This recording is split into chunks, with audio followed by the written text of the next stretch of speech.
大家平安，今天我们说关于清明节. Sekarang kita bicara tentang cengbeng. Tapi izinkan saya membaca satu bagian Alkitab dalam Pengkhotbah 9 ayat 5 dituliskan demikian. Karena orang-orang yang hidup tahu bahwa mereka akan mati, tetapi orang-orang yang mati tak tahu apa-apa dan tak ada upah lagi bagi mereka. Maksudnya, orang-orang yang mati tidak lagi bisa mengubah nasibnya ya sendiri. Orang yang sudah mati tidak bisa buat apa-apa untuk orang yang hidup. Orang yang hidup tidak bisa buat apa-apa yang berkenaan langsung dengan orang yang sudah mati. Nah, dalam hal ini Ayub juga mengatakan, Ayub pasal 7 ayat 9 dan 10 mengatakan, sebagaimana awan lenyap dan melayang hilang, demikian juga orang yang turun ke dalam dunia orang mati tidak akan muncul kembali ke rumahnya. Ya, nah saudara sekalian, menurut konsep Alkitab ini adalah orang yang sudah meninggal, Alkitab berkata orang yang sudah meninggal di tangan Tuhan. Roh kembali kepada Tuhan, debu kembali menjadi debu. Jadi hari ini kita berbicara tentang cengbeng.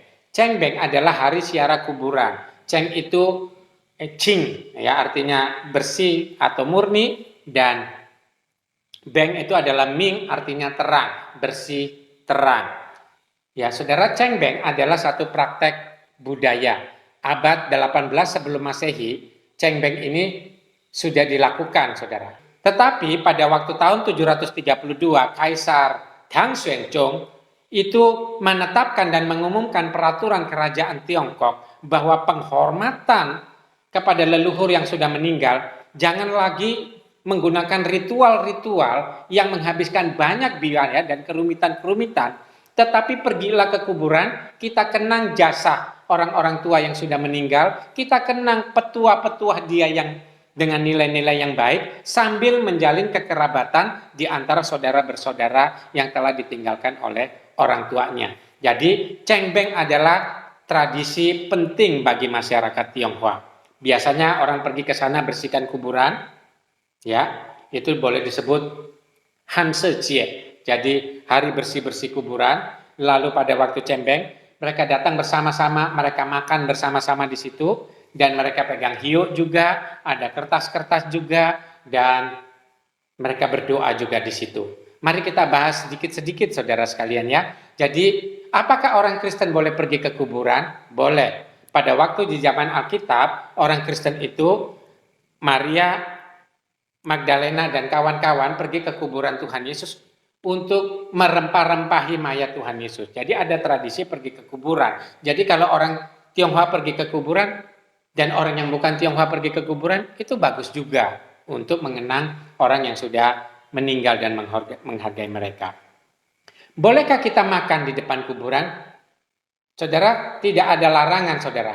Yang masuk itu tidak menajiskan, tetapi yang keluar itu menajiskan, kata Alkitab. Jadi saudara sekalian, makan bersama dengan tujuan bahwa orang-orang keluarga berkeluarga sekaligus menggunakan momentum, menggunakan peristiwa itu untuk mengenang orang tua mereka dan nilai-nilai orang tua mereka sambil menjalin kekerabatan dengan makan bersama, dan itu yang tidak salah. Yang bertentangan dengan Alkitab kalau kita memberi makan kepada orang yang sudah meninggal, karena Alkitab menulis bahwa orang sudah mati sudah di tangan Tuhan dan tidak bisa buat apa-apa, dan tidak ada kaitan yang bisa saling memberi dampak antara orang yang sudah mati dengan orang yang hidup.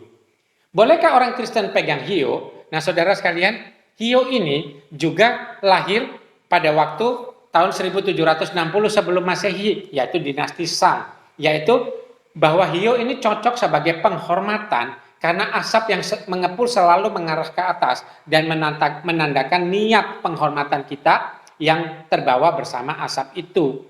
Jadi baunya yang wangi membuat pikiran, hati, dan batin ini menjadi tenang. Juga tentu orang bisa lebih senang menikmati hal-hal demikian. Artinya lebih kusuk di dalam mengheningkan cipta, mengenang jasa-jasa itu. Nah saudara sekalian, hiu itu harus dibedakan antara produk budaya dan produk ritual agama. Kalau dalam 1760 sebelum Masehi, hiu ini produk agama, budaya. Jauh sebelum agama-agama lahir di Tiongkok. Agama-agama lahir di Tiongkok mulai abad ke-6 sebelum Masehi. Jadi ada kira-kira 1100-1200 tahun sebelumnya. Untuk kemudian antara hiyo itu adalah alat untuk membuat orang yang sudah meninggal berkenan, itu yang keliru, yang tidak boleh kita lakukan, memegang hiyo dengan motivasi demikian. Jadi sama seperti orang kita ke waktu upacara bendera, bolehkah kita menghormati bendera? Apakah dengan menghormati bendera kita itu sedang menyembah orang pahlawan-pahlawan yang sudah meninggal? Ataukah kita mengheningkan cita untuk mengenang, oh ya, mereka sudah berjuang, mengapa saya tidak berjuang sekarang ini? Mereka sudah mempunyai jasa-jasa untuk negara, apa jasa-jasa saya untuk negara ini? Nah, jadi saudara sekalian, mari kita lihat seperti ini. Keluaran 30 bahkan mengatakan, di ruang Maha Kudus dan ruang kudus, di tempat itu ada mesbah. Imam harus membakar dupa yang wangi. Dupa yang wangi ini ya setingkat dengan hiyo yang dipegang oleh orang-orang Tionghoa.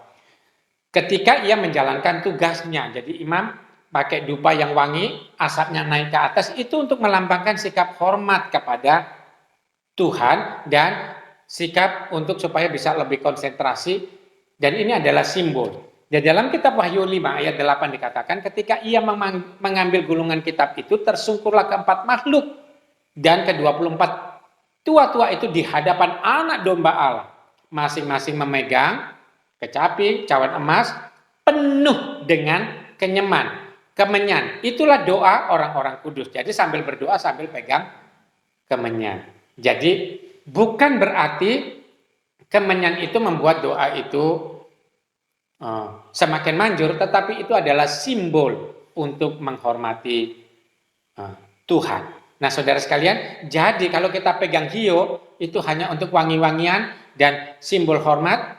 Kalau bukan untuk supaya doa kita didengar oleh orang mati. Kalau kita makan untuk dinikmati bersama keluarga, bukan untuk orang yang sudah mati, tetapi di depan makam itu adalah baik kita mengenang petua-petua, nilai-nilai orang tua. Itu bukti kita menghormati orang tua dengan tetap memegang nilai-nilai baik yang diajarkannya. Bahwa berkeluarga itu berkumpul, itu sangat baik, tradisi yang perlu dilakukan terus-menerus. Etnis Tionghoa sangat menekankan kekeluargaan.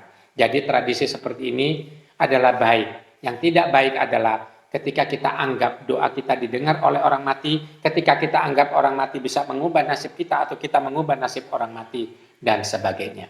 Selamat merayakan Cembeng, kunjungilah makam-makam leluhurmu, kenanglah jasa baiknya sambil menjalin kekerabatan bersama-sama saudara bersaudara. Kiranya Tuhan memberkati, kiranya Tuhan dimuliakan. Orang Kristen tidak anti budaya, hanya melakukan budaya yang tidak bertentangan dengan prinsip Alkitab. Tuhan Yesus berkati.